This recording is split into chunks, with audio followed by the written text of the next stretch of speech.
শেয়াল আর সারস। শেয়াল আর সারসে খুব ভাব। একদিন শেয়াল ভাবল সারসকে নেমন্তন্ন করা যাক। বলল, এসো সই, এসো, আমার বাড়িতে নেমন্তন্ন রইল। সারস তো নেমন্তন্ন খেতে এলো। শেয়াল করল কি, সুজির পায়েস রান্না করে রেকাবে ঢেলে যত্ন করে অতিথিকে খেতে দিল। খেয়ে নাও সই, বন্ধু আমার, নিজে হাতে রান্না করেছি। সারস লম্বা ছুচলো ঠোঁট দিয়ে কেবল ঠোকর মারে, কিছুই আর গলায় ওঠে না।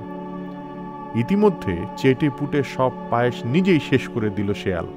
খেয়ে দিয়ে বলল, কিছু মনে করো না সই, পাতে দেবার মতো আর কিছুই নেই। সারস জবাব দিল, ঠিক আছে, ঢের খেয়েছি, অনেক ধন্যবাদ, এবার তুমি এসো আমার বাড়ি, একসঙ্গে খাওয়া যাবে। পরদিন শেয়াল গেল সারসের বাড়ি। সারস চমৎকার ঝোল রান্না করেছিল। লম্বা সুরমুখ একটা কলসিতে করে তা খেতে দিল শেয়ালকে।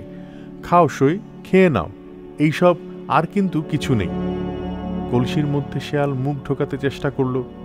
এদিক থেকে এগোয়, ওদিক থেকে এগোয়, একবার চাটে, একবার শোকে, কিন্তু এক ঢোকও খেতে পারল না। কলসির মধ্যে মাথা আর ঢোকে না। ঠোঁট ঢুকিয়ে সারস কিন্তু সব খেয়ে শেষ করে দিল। বলল, কিছু মনে করো না সই, ভাতে দেবার মতো আর কিছু নেই। শেয়াল দুঃখে মরে। ভেবেছিল 7 দিনের খাওয়া খেয়ে নেবে, তার বদলে ঘরে ফিরল থোতা মুখ ভোঁতা করে। যেমন কর্ম তেমন ফল। সেই থেকে শেয়াল সারসের বন্ধুত্ব ঘুচে গেল।